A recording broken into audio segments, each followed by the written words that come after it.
A medieval craft guild was a lot of things at once. Think of it as a club for people who did the same job. But it was much more than that. It was also a business association, a quality control agency, and a social safety net. If you were a shoemaker in a medieval town, you belonged to the Shoemakers Guild. If you were a baker, you were in the Bakers Guild. You didn't really have a choice. The guild ran the show. These guilds started popping up as towns and cities grew. Before this, most people lived in the countryside and worked on farms. They made what they needed themselves. But in a growing town, you needed specialists. You needed someone to bake the bread, someone to forge the tools, and someone to weave the cloth. As these craftsmen became more numerous, they organized themselves. They did this for a few simple reasons. First, they wanted to protect their jobs. They didn't want just anyone setting up a shop and selling shoddy goods.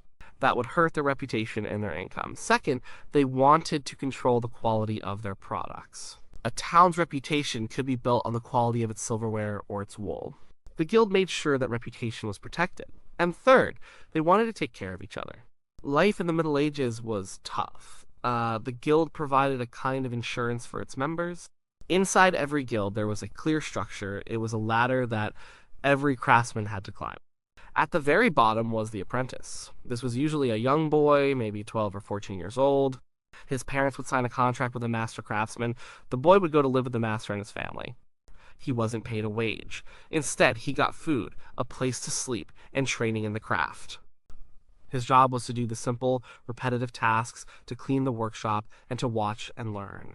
This period of training could last for years, often 7 or more. It was a long, hard education. Once an apprentice finished his training, he became a journeyman. The name comes from the French word journée, meaning day. A journeyman was a day laborer. He was skilled, he knew the craft, but he didn't own his own shop. He traveled from town to town working for different masters for a daily wage. This was an important part of his education. He learned new techniques from different masters. He saw how things were done in other places. He was proving his worth and saving money. His ultimate goal was to become a master himself. At the top of the ladder was the master. A master was a full member of the guild. He owned his own workshop. He could hire journeymen and train his own apprentices. He had a vote in the guild's meetings. To become a master, a journeyman had to prove his skill. He had to produce a masterpiece. This was a single piece of work that showed he had completely mastered the craft. For a cabinet maker, it might be an ornate chest. For a goldsmith, a complex piece of jewelry. He would present this piece to the masters of the guild. If they approved it, and if he could afford the fees and the cost of setting up his own shop, he was welcomed as a master. This system created a clear path. It ensured that only the most skilled and dedicated people reached the top. It was the backbone of the medieval craft world. Let's imagine the life of a boy named Thomas. He lives in a small village, but his family doesn't have enough land to support him. When he is 13, his father takes him to the nearby city. They go to the workshop of a master carpenter, a man known for making sturdy chairs and tables. And Thomas's father pays a fee to the master. A contract is signed. Thomas is now an apprentice. His old life is over. He moves into the master's house. He sleeps on a simple cot in the attic or a corner of the workshop. His days start before the sun rises and end long after it sets. At first, he doesn't touch the fine wood or the sharp tools. His jobs are to sweep the floor, collect wood shavings for the fire, run errands, and help the master's wife with chores. He watches everything. He learns the names of the tools. He learns the different types of wood, how they feel, and how they smell. The master is strict. A mistake might earn him a sharp word or a rap on the knuckles. As Thomas is not paid, his payment is the roof over his head, the food in his belly, and the knowledge he is slowly absorbing. Years pass. Thomas is no longer a boy. He is a young man. He is allowed to do more. He learns how to saw a straight line, how to plane a board until it is perfectly smooth, how to chisel a simple joint. He spends countless hours practicing these basic skills. He makes mistakes. He ruins pieces of wood. But slowly, he gets better. The master shows him how to build a simple stool, then a small box, then a chair. Thomas learns to respect the tools and the materials. He learns that patience is as important as skill. After 7 long years, his apprenticeship is over. He is now a journeyman. Thomas says goodbye to the master and his family. He has a new set of clothes and a little bit of money. He has the skills. He leaves the city where he grew up and begins to travel. This is what a journeyman does. He walks from town to town looking for work. In one town, he might work for a master who specializes in making barrels. In another, he might help build the wooden frame of a new house. He earns a wage for his work. He sleeps in inns or the workshops of the masters who hire him. This is a time of freedom and learning. He sees new styles of furniture, he learns different ways of joining wood, he meets other journeymen, and they share stories and techniques. He also faces hardship. Sometimes there is no work, sometimes a master is unfair. But he endures. He saves what little money he can. He is not just working for wages, he is working toward a goal. He dreams of the day he will have his own shop. After 5 years on the road, Thomas decides he is ready. He is in his mid-20s. He has saved enough money.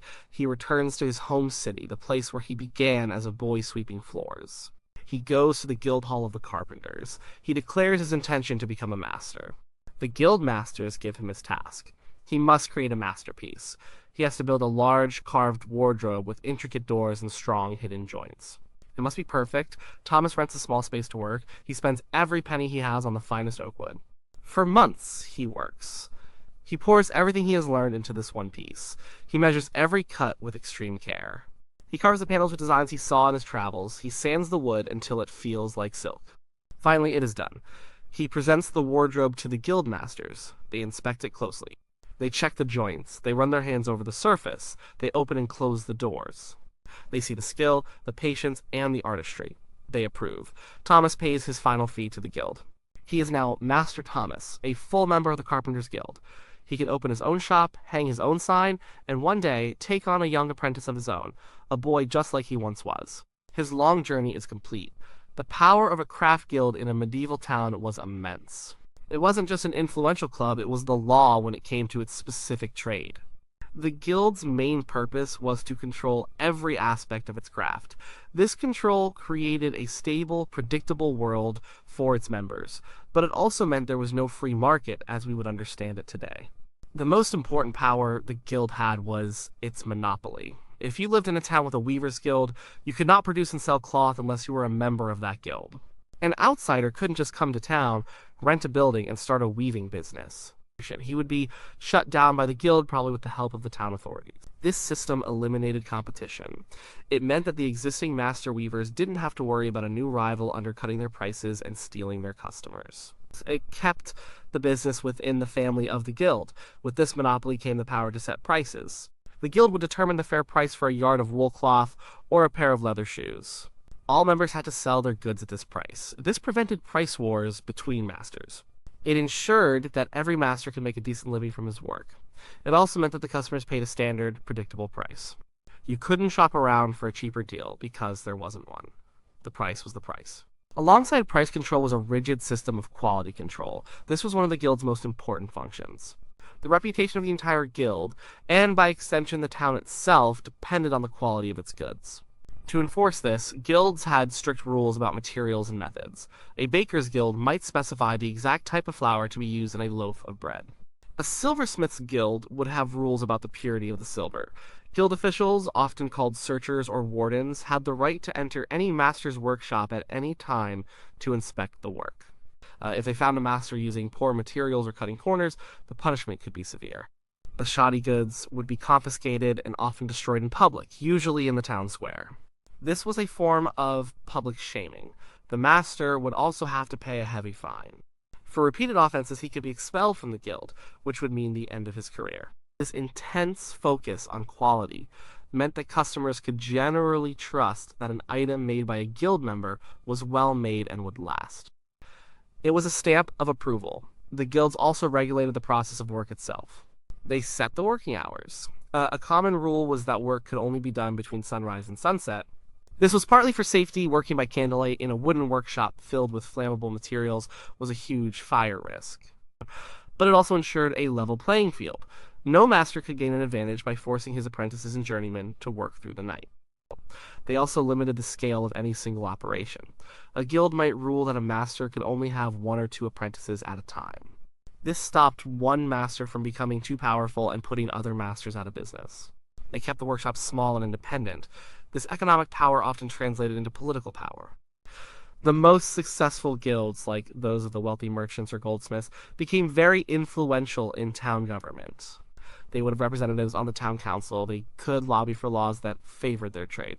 Or guilds would build impressive guild halls in the center of town. These buildings were not just meeting places, they were symbols of the guild's wealth, power, and permanence. They were a clear statement that the craftsmen were a force to be reckoned with in the life of the city.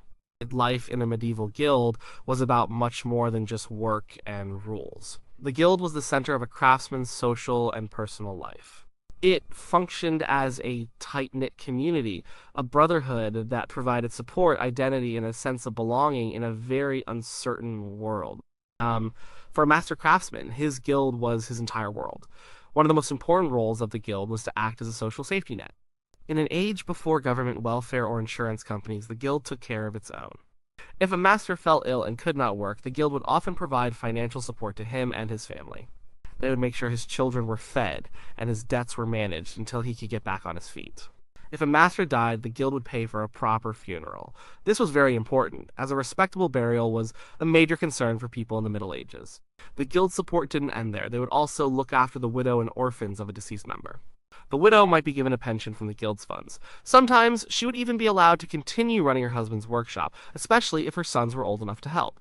The guild would help find new apprenticeships for the orphan sons or arrange marriages for the daughters. This mutual support was a core part of the guild ethos. It meant that members faced life's hardships not as isolated individuals, but as part of a collective that had their back. The guild was also the hub of social and religious activity. Each guild had a patron saint. The shoemakers might have St. Crispin as their patron, while the carpenters looked to St. Joseph. On the saint's feast day, the guild would hold a large celebration. Members would attend a special mass together at the church. Afterward, they would parade through the town streets carrying banners decorated with the symbols of their craft. This was followed by a great feast in the guild hall with huge amounts of food and drink. These celebrations were a source of immense pride and a way to display the guild's wealth and solidarity to the rest of the town. Guilds also played a big role in civic life.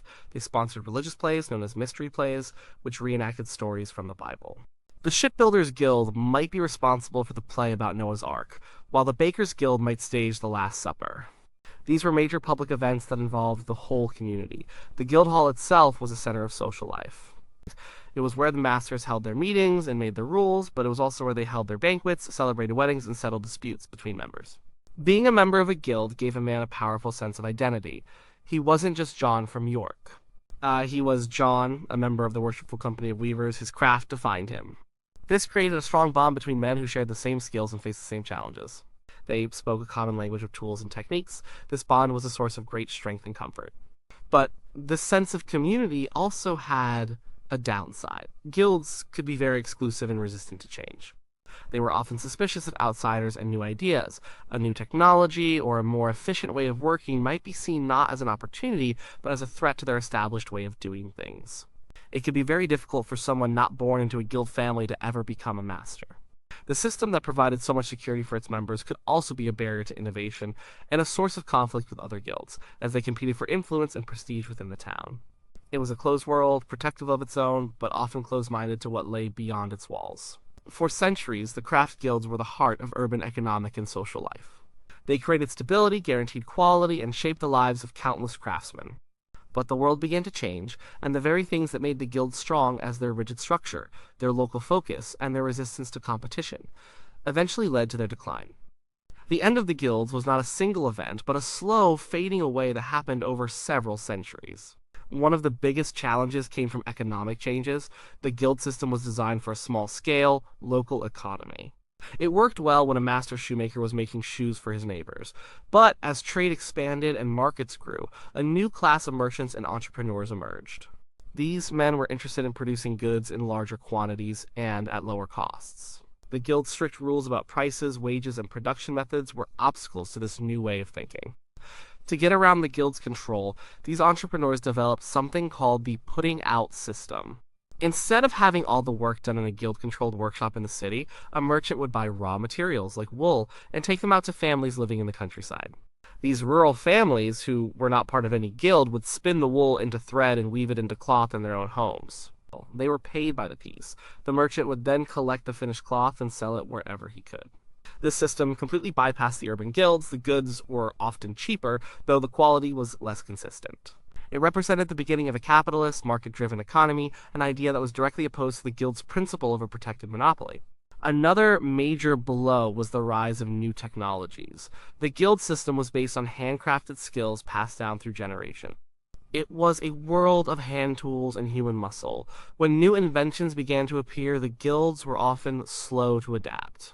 They saw machines as a threat to the craftsman's skill and livelihood. Why would you need 10 master weavers if one machine could do their work? The Industrial Revolution, with the invention of the steam engine and power looms, was the final nail in the coffin. The small, independent workshop could not possibly compete with the factory. Factories could produce goods on a massive scale, far more cheaply and quickly than any guild craftsman could. The whole economic model of the guild, based on the master and his apprentice, became obsolete. Political changes also weakened the guilds.